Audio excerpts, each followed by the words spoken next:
When we first moved in, we got a small apartment in somewhere in Ampang, and then the office was the living room, one of the bedroom next door. Okay. And every Had to morning make it work. at 8 a.m., my mom will go in, change her clothes, make breakfast, and then 9 o'clock she's there, like as if she's in the office. In the office. Yeah. So I seen it grow from there to doing publications. And when I came in, I also help out in the publications, and maybe during my school holidays, I help out in proofreading. Oh, that's nice. And I help out in now it's all digital printing, but Right. last time it's in films. You have to look at the colors, and sometimes Right. I don't even sleep the whole night because every time they come out in different plates. It's physical, right? Yeah, So you everything have has to be seen. Yeah, I mean, I went through all of that, and then maybe when I came in 2006, like that, my main role, or what I had in mind, is to change the magazine into something digital already. Hi everyone, we are now live on the GRADUAN Go podcast, and this is actually our first episode after rebranding it, and we have a very, very, very special guest today. We have Nabil, the CEO of GRADUAN. Hello. Hi. Glad to be here. Congratulations on setting this up. I know, right? How do you like the place? It's like Nice, right? It's like my own I living room. Like Right, that. I love it. You know, like all the browns, the whites, the blues, it fits everything. Yeah. Okay, so before we start, tell me a little bit more about yourself and a little bit more about yourself so our viewers can know a little bit more about the CEO of GRADUAN, Mr. Nabil. Wow. I don't know how far you want or how much you want to know, but a little bit about me. I grew up in Singapore. Okay. And then studied here for a while, and then went to Australia, and I came back. And I came back for the main reason that I didn't have spend much time with my family. Right. So that's the reason I came back, and my dad wanted me to help out with the business. So that's where I'm today, and I never looked back ever since. So Fair enough. I like football. What team do you support? Liverpool. Okay, we have a Liverpool fan here, guys. Yes, hopefully they win this year. Hopefully, we'll see how the season goes. Yeah. Okay, Yeah. So how many years has it been since you've settled in Malaysia with GRADUAN? Since maybe 2005 or 2006. Oh, okay, it's been a while. Yeah. It's been a long while. Okay, I've so been now here that for we've very dived long. into GRADUAN, right? Tell me more about GRADUAN, how it started, when did it first come out, as a company and whatnot. Yeah, tell me a little bit more. I would like to know. Started in 94 as a magazine. But before that, my mom has been traveling up and down to Malaysia to set up another magazine similar to GRADUAN. Okay, and that was? If I can remember correctly, there's Graduate Opportunities. Okay, Yeah. so that was kind of like the sister brother of GRADUAN. No. Oh, GRADUAN didn't She exist was yet? working with someone else, yeah. Oh, okay, fair enough. So, okay. but they put her into Malaysia to help set up the office. But every time she traveled up and down, the clients were telling her that, you're going to kill yourself traveling up and down. If you're going to do this, do it for yourself. Correct. It will be better for you to do at least something more meaningful for yourself. My dad had a shop in Arab Street, in Singapore, Arab Street. Singapore, yeah. Yeah, last time it's an old shops he had a religious bookstore. Okay, so that's where the idea came from, huh? Yeah, something like that. Okay. Religious bookstore now Arab Street in Singapore is very hipster, but last time it's just textile shops, old perfume stores. Yeah, Okay. I prefer it then also. Okay, fair enough. Yeah, they kind of but took it they away. revamped the whole place, and then my dad got sick, and then after he recovered, and then said, okay, let's start a new life in Malaysia. So and then she quit her job, and she started GRADUAN. GRADUAN, and this was back in? Maybe early 90s, Early but in the 90s? 94 is when she started the company. In fact, now, in about April 14, it will be 30 years already. 30 years? Yeah. Oh my god, so we're hitting the 3-decade mark. Yeah. Oh wow, congratulations. That's a full adult now, actually. Yeah. For a person in a human's Yeah, world. older than some of you, I think. Yeah, definitely. So 30 years, how has it been? Throughout the 30 years, where you've been involved in starting up the company and whatnot, you've seen it grow from publications to, entering the digital world. How was Yeah. it like? How was the progress like, the revolution like? Well, I seen it grow from when we don't even have an office. Okay, The office tell was us more about that. How is that like? How did you work when we around first that? moved in. We got a small apartment in somewhere in Ampang, and then the office was the living room, one of the bedroom next door. Okay. And every Had morning to make it work. at 8 a.m. my mom will go in, change her clothes, make breakfast, and then 9 o'clock she's there, like as if she's in the office. In the office. Yeah. So I seen it grow from there to doing publications. And when I came in, I also help out in the publications, and maybe in my school holidays, I help out in proofreading. Oh, that's nice. And I help out in now it's all digital printing, but Right. last time you have to it's in films.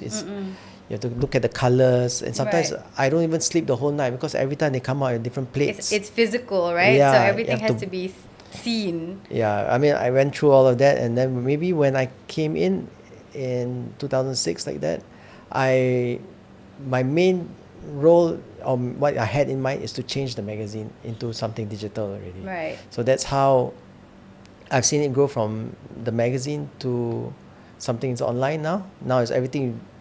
Now, like what you see Yeah, now, how we see it right now, right? videos and all that. Yeah. This was even before social media. Yeah, I was about to say that 2006 is a very early start, actually. Yeah. Because to think of it, people were not really like, exposed to like all these digital things. To them, to some, it was quite alien. Yeah.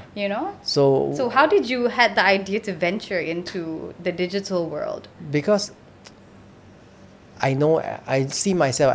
Now I still see myself as if I was in the university. What would I do? Right. I know sometimes when I speak to clients, they don't understand how the university. But like, you were there long ago. Yeah. You know how it is. Yeah. So like, I know like these are the magazines. It's beautiful now. I appreciate when looking at the magazines here. But I remember that once we only want to get more clients, and more clients mean more ads and everything. You get thicker and thicker and thicker. But then I see myself as a 20-year-old. If someone gives me a magazine, a thick Yes, magazine, yeah. would I want to carry it? Correct. Oh, that's smart. You put yourself in a third person's view position, right? But I still want the information that I can course. access it anytime. So I thought it has to be something that's online. So, but at that time there was no social media. There were no apps. Yeah. So what I did is That's true. I get the inspiration when I go and search. Before Google, it was Yahoo. Yahoo. Oh, And back Yahoo, there then. were many articles at Yahoo. That's true. It's all over Oh, in when one you- page. Yeah, You when get you lost, go you get lost in there. CNN or all the news sites, they have all the articles there. Sometimes then they improve by putting videos. See, that's how the Graduan website should be. Fair enough. You have like columns. You have like different areas that you could touch on, right? Yeah, so every time someone wants to check on a company, they just go to the company profile. This was just before Job Street came. Right. Job Street about 90 plus lah, but to them it was a job portal. But for me, Graduan cannot be comparing ourselves with Job Street. We have to have our own identity. So Correct. ours is content and careers, information More of about like company. sharing the knowledge and like the insights, right? Yeah, so we have our own lane. Interesting. So, knowing that you've contributed to like the growth of GRADUAN, especially in the digital world, were you always this ambitious and like confident in what you were planning for the company and for yourself? Truth be told, I won't say timid lah, but I had zero confidence. So you just growing like up. going with your gut, just do it. No. How's that like in that moment for Because you? growing up, I'm raised in a very typical Arab household Okay. where the father figure doesn't give you much encouragement. Right. So when you even when you do good in school, it's not going to praise you. Yeah. They maybe think a little that smile. they think by praising you, you get to your head and then you get complacent. Fair enough. So no praises, only criticism. Right. Even But you you- took it with a pinch of salt, yeah? Oh, I know I had held a to. grudge. Okay, at least he's honest. I held a grudge. Okay, of course. But over time, when everyone just like criticize, you start to believe it. Yeah. Then you lose confidence. Right, okay. So that's why everything was affected. Going How to do you switch that up? university, my grades wouldn't be so good, and everything was average lah. At least also I felt also I was also very playful and was at Okay, the I back of the mean, class. Yeah. Yeah, you're young once. Yeah. Yeah. But only when I started working, that's when I get more confident because I'm pushed to that position that I need to close a sale. Right. I need You kind of to- see it in real life, right? Yeah, It wasn't I just need- papers, tests. Yeah, because if I was in school, go and do a presentation, I don't want to do, and I find a way not to do Yeah, it, yeah, and then yeah. but this one, I have no choice but to do it. If not, I Correct. cannot eat. Yeah, and then you can't see the returns, right? And in school, Yes. at the end of the day, it's just, you pass, and then you're on to the next one. Yeah. So when it comes to shove, I have to push myself to do like getting out of my comfort zone and doing it, and then going through challenges like. I mean, this early stage, right? Because GRADUAN started very small, like when before we had an office also. So when our clients are big MNCs, so sometimes this is my challenge. That's a personal story lah. When I go visit companies like all these MNCs, sometimes you find the youngest person there, like she probably just graduated, but she talks to you like, "I'm an MNC. You're lucky I'm talking to you." It's the confidence. Or No, how it's not would the you say confidence. then? It's because MNCs should work with other MNCs or other big companies. We don't work Right, with alone, the standalone. perception. If any challenge, I have to change the perception. Like we work with big companies. We don't work with small family business. Okay, Not fair our enough. level. I don't know if was I'm like a saying this too stereotype. much. Or is it too controversial for GRADUAN? But It's okay, we'll see how that goes eventually. Yeah. Yeah, but it's like a stereotypical punya thinking lah, kind of thing. Yeah, and Where but they're like, this "Oh, are coming this from is where-" kids who just graduated like yeah. maybe a year ago. You have not done anything. Why do you think they feel that way? Huh? Because I they don't know. work Because of the branding of the company? If I work for a big MNC, if I work for Microsoft, Right. and I see a vendor who just started or startup, I would have the attitude also.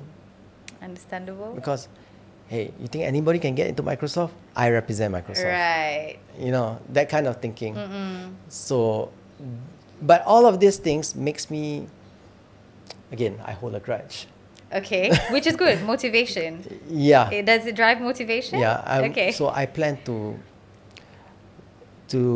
get GRADUAN together to be stronger, that no matter where you go, you have no choice but to work with GRADUAN. Correct. There are other competitors around, but no one as good as GRADUAN.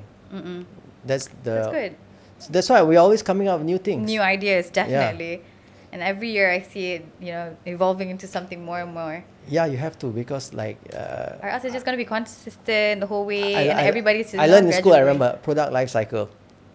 So, like Product life cycle, correct. marketing. So Oh, something okay. could be selling now, but you don't know Necessarily mean 5 years down the road, That's true. it changes. Will it be relevant? How do you adapt? Yeah, Right? so we have the magazine. At that point in time, it was Booming, it was peaking. booming. Yeah.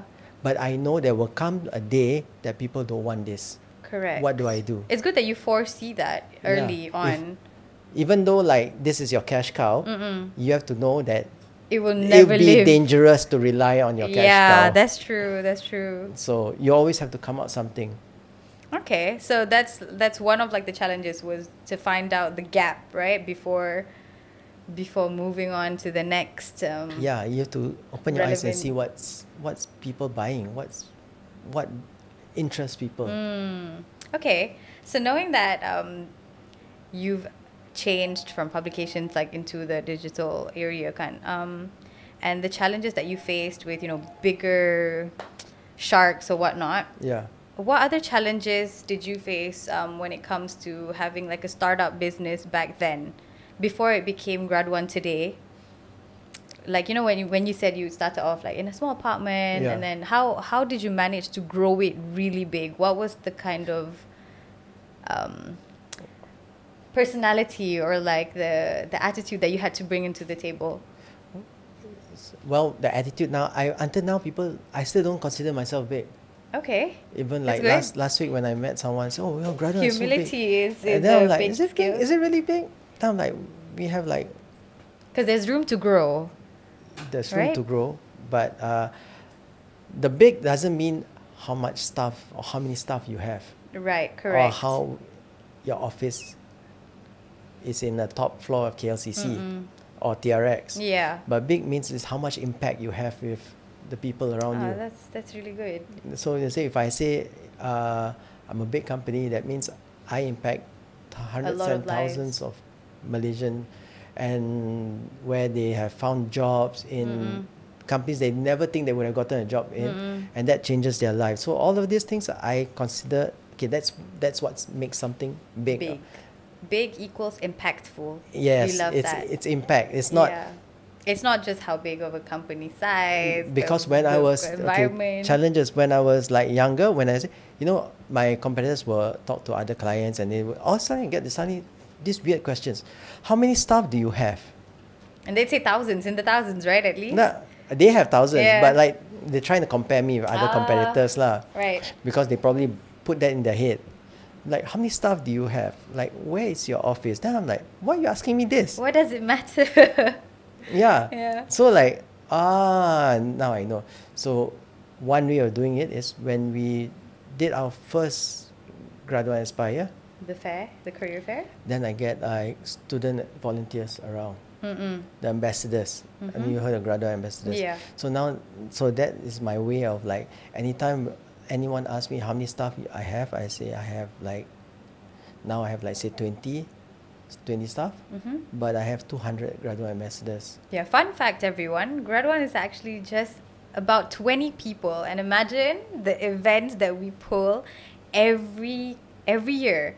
And we don't have like one or two. It's like we're talking about like 3, 4, 5 events throughout the year, okay? Yeah, there's and only overseas.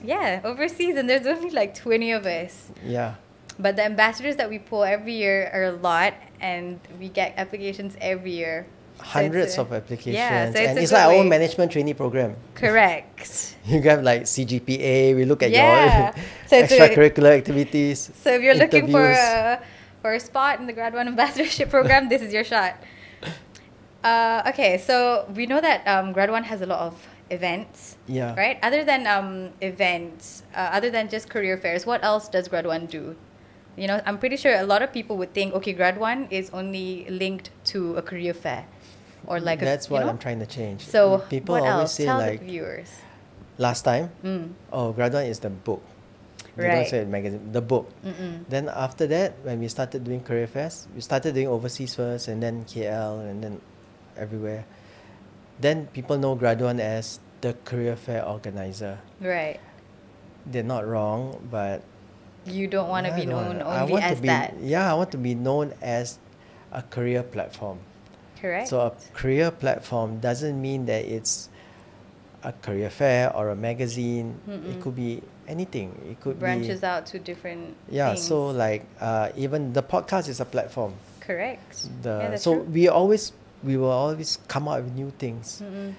Like very soon I'm going to come out with a new website. So I won't say so much until it Secret, guys. comes up. But yeah, so again, we always have to be challenging ourselves to see what people want and how do we deliver that. So I want to be known as a career platform in all sense of it, whether physical or virtually. Okay. Yeah. That's true. Okay, you also mentioned that GRADUAN started off with Puan Ilya, Yeah. right? And your late dad. Yes. So it's a family business, right? It started off as a family business and grew and grew and grew. So how's that like for you? What's your opinion on that? Is it like a family? Is it like a blessing or is it a curse? This family business, how's that like? To answer quickly, of course, it's a blessing. Of course. Yeah. But it's difficult. It's difficult because You you're have to working bridge your between two family, things, yeah. you fight, and then you see them at work, and then you go home, you still You see still them. Yeah, there's no breaks for that. Yeah. Earlier when I was younger, it's really a lot for me. But and then sometimes you don't know how to talk to your mom or your sister. Like when your mom, who is your boss, tell you, "I want you to do this and that and this and that." Yeah. You say, "Why?" Yeah. Ah, no, I don't want to do that because you're Yeah. talking to your mom. That's I mean, that's not the way true. to talk to your mom, but That's how some people talk to me. Yeah, That's yeah, how I yeah. talk to my mom. So like, you wouldn't talk like that to your boss. I don't know about Gen Zs Yeah, now, it's but like yeah. putting the line is a very thin line. Yeah. Yeah, so you don't know Understand where to draw the that line. line. Yeah. So arguments happen, and then like, you cannot talk to me that way, you know. Yeah. Especially in front of staff. Yeah, and then like, you know, setting how do you make decisions, especially when you have to make decisions for the company? Like, how do you take the opinions of like your family members if you were to make a big decision? Earlier on, it was my mom's decision, and I Right. just You give your input. contribute ideas and everything. But later on, as I get into it, it was mostly hands-on? my decision of where we take the company, mine and Nada's lah, Right. of where we take the company, and so she supports that. Okay. Now she gives us a free rein of making our own decisions, which direction we're going to take our company. But previously, it's so difficult to do the first Aspire. It took me 3 years to convince her. Oh wow. It took me so many years to convince her Yeah, that we need to move understandable. digital instead, and not rely Yeah, on the book. because it's like a first time, so you're definitely stepping out of a comfort zone there, you know? Yeah. So it's hard to prove unless you do it. Yeah. You know? And 3 years is quite some time, but that was, you made it That was happen. because it was difficult to do. To say that we didn't have any fairs then, we have one in UK.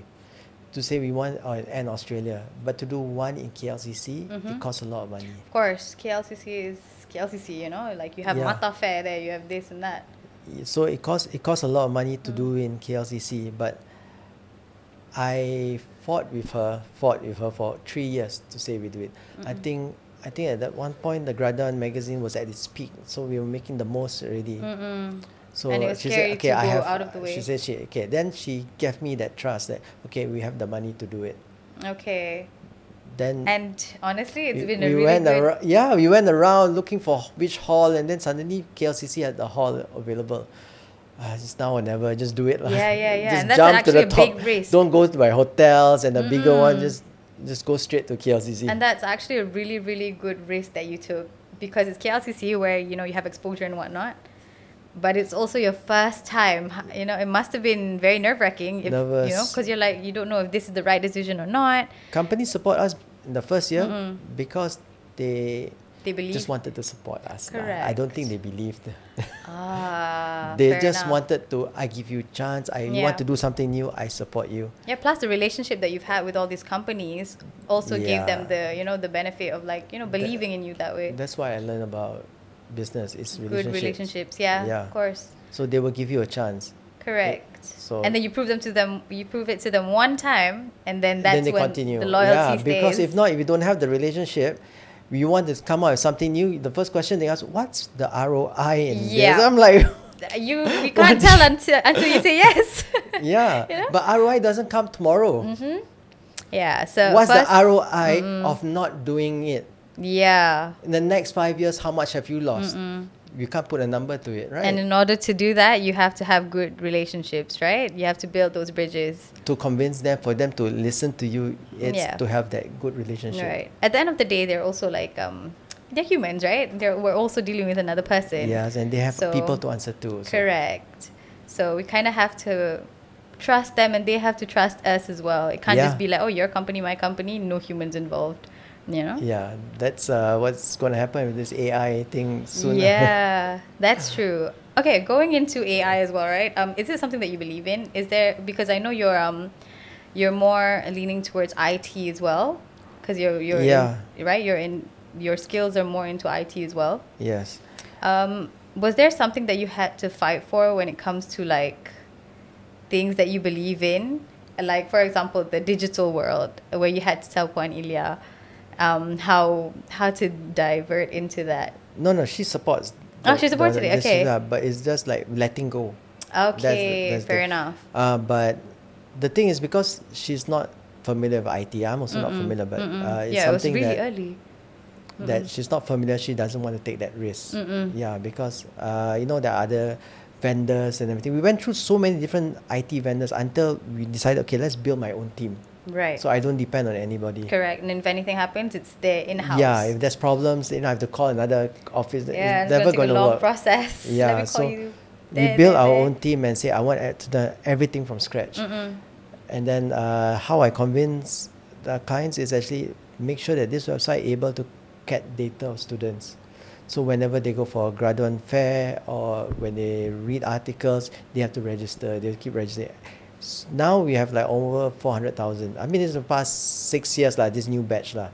Over 400,000 of database of young talents and not so young talents. Right. If I wanted to, a headhunting company is set up right now already. Yeah, betul? Yeah, because all they need to do is to get people to update their profile, update their CV, and already can look for people. Right, and that's how the GRADUAN platform works, right? Yeah, maybe in the future. Okay. In the future, maybe we can branch out to headhunting. We can branch out to a lot of things, areas. Yeah. So, how does GRADUAN? Okay, so we cater to all the young talents. Those who are still studying, those who are graduating soon, graduated, already working, all types, right? So, how do you contribute to helping these talents get more exposure? What does GRADUAN do? What do you do? Everything that we do is actually helping them, because we go to GRADUAN, there are not many jobs, and I don't have the resources to go out and call every company. You want to post a job, and maybe we're not known for that, but what we are known for is connecting companies with talents, whether they are fresh graduates or in the university or already working for a few years. So our events are catered to that. So like GRADUAN Aspire, we do a lot of talks. Right, conferences. And throughout the year, we have our team goes down to universities to do the boot camps, road shows.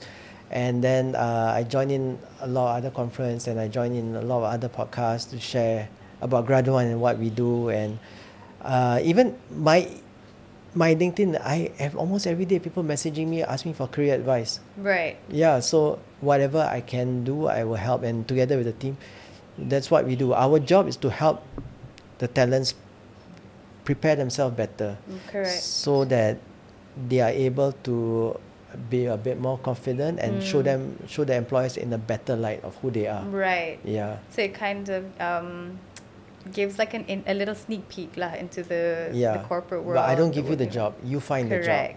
But I give you the skills to shine. Yeah. Correct. Okay. So just a question, that we have. The graduates these days, we would think that they give up too easily. But how do you see the graduates these days? Do you agree or do you not agree? What's your opinion on that? By giving up, I meant maybe like they don't really try as hard, or like stuff like that. They usually say, "Oh, I don't get a job because I don't try." How do you? I mean, I was in that position. I don't want to generalize everybody, but because of how we live now and the technologies that we have now, doing something small right now, if I want to I want to buy a movie ticket, I just go to my phone. Click. I bought a movie ticket. Last time, I had to go to the cinema and buy first. You even have to check the schedule on the newspaper first, right? Yes, remember that? Can't just walk in and be like, I want the next show. It's 2 hours later. So all of these things that we are training ourselves to is to have something very instant. And then our expectations have changed. Like, that's why I say not everybody, but some graduates, when things they had a roadblock or something, they don't have that resilience as much to overcome it. Right. So that's why you see a lot of job hopping around. Right. Because whenever time you see, I don't like this boss. A little inconvenience. I leave. But so or many other reasons why. But I tend to think graduates nowadays give up easier because there's so many options. Correct. So they just chose the path with the least resistance. Yeah, it's like in their heads, it's more of like work smart, not hard kind of situation, right? Yeah, I mean to a certain extent, yes, but you need to work hard and smart. Yeah, because you need to show your boss you are capable before he gives you a chance. Correct. Yeah. So, okay, what's your opinion on job hopping, honestly? How is that like for you? I mean, because you started off in GRADUAN straight, right? Okay, but what's your opinion on job hopping? I would like to know, actually. Because I think, I think there's a lot going on these days as well, but it's different. It's due to different, Yeah. reasons. Okay. Some people job hop because every time they jump, they get higher salary. Maybe, yeah. Yeah. But it will come to a stop one day that they realize I'm overpaying you for something that you have no experience. Yeah, And then or- you're stuck there forever. Because I've also thought about like, okay, when you job hop a lot, right? Yeah, Does it that shows not in your mean- resume, yeah? Yeah, it shows in your resume, and like, how often must you do that? Because I know it says it's most of the time people say minimum 1 year kind of thing, right? Yeah. And then before you hop into another one. But does that like consider you as unreliable? How's that like? No, like, I won't say that. but it's like more on getting experiences. There's two ways around yeah, it, right? another way of looking at it is you get more experience. More experiences Yeah. from different Yeah. companies and areas. And I've worked for like 20 years already. Mm-hmm. And I met thousands of companies. I can almost say every company is almost the same The thing. same, yeah. Yeah. So like if you find something that you're good at, you build up your skill there, and then when you're ready to go for the right reasons. Go for the higher position. Go for a bigger job scope. Or if someone leaves Graduan and they say I'm gonna be the head of, let's say in media, the head of media prima content, I'm happy for you. But if you're gonna jump for the salary or jump for just for not the right reasons, For not the right reasons, I yeah. can't- Something of that's course I can't unsustainable. stop, but I feel like you could do better. Yeah. Honesty is the best policy, at the end of Yeah. the day. Because it's nice to know that, yeah. Yeah. So, it's been 30 years for Grad 1, right? Yeah, 30 years. And we are already in like the first quarter, coming into the second quarter. So what's next for Grad 1? What's next for Graduan is the Let's new talk about website. first year. The new Yeah. website. Yeah. The new website. So, we're not going to say much about that just yet, are we? No, not yet. Okay, not yet, But maybe so- we'll give a bit of hint during Graduan Aspire. So Yeah, I mean, the hint- come to Graduan Aspire. Yeah, and that's Come to Graduan Aspire. Yeah. happening very soon, guys. Wrong camera. Happening very, very soon. So mark your calendars, 25th, 26th of 25th May. May, yes. KLCC. So that's a Saturday, always. Sunday. And this year's many activities we're going to do. Our Aspire Plus will be something totally different. Oh yeah, that's the Yeah. one at the end of the year, correct? Yes. That's also something you have to look forward Yeah. to. So we don't want to do too many career fairs of the same thing. We want to do something different. But I think this year is something totally different. And to the companies watching here, come to Graduan Aspire. There you So go. both sides, all right? Yeah. Gotta hit both sides. And that's only this year, so we Yeah. have a lot more planned for the years coming, and then 5-year mark, 10-year mark from now. Yeah. We've planned all of this now. And we're excited. We're excited, and we're excited to share it with you all out there. Yeah. So, is there anything else that you would like to share, especially to like the young talents out there that they are like looking for inspiration yes, or finding their right path in their career journey? I think you need to find someone that you can look up to. If you are in a certain field, you're an engineer, you go around, look at your relatives or your friends or your dad's friends, and if it's an engineer or an accountant, you look for another senior accountant and maybe a partner in the Big Four, and then you learn from them. Right. Yeah, you learn because, when I was younger, I wanted to play football and everything. Right. So many kids, right? They look up to certain people, that they want to be as good as them. Correct. So maybe now we don't look at being a rock star or a footballer, but now we look at the professional jobs that I want to be like this person. So I have a good career, I have Right. a good life and everything. So look for someone among your friends and your circle that you look up to, and then you try to learn from them. I'm not Right. saying, can you be my mentor? I mean, that's Yeah, weird. yeah. That's That's weird, like lah. straight to the point, That's yeah. weird, lah. But you can just ask questions Yeah. and drop them in a note on LinkedIn. Yeah, I believe that the best way to learn is actually from idolizing or like finding someone to be an inspiration. Yeah. Yeah, so and that's more often good. than not, they're very happy to help, Of course. Yeah. Of course. That's true. right? All right, so we've come to the end of our podcast with Nabil, and I hope that you enjoyed our session today, and it was full of all the things that you want to know about Grad 1 and what we have planned this year, exciting things. So thank you so much, Nabil. Thank you. Glad to kick off the new Graduan podcast. Congrats. So we'll see you in the next episode. Bye.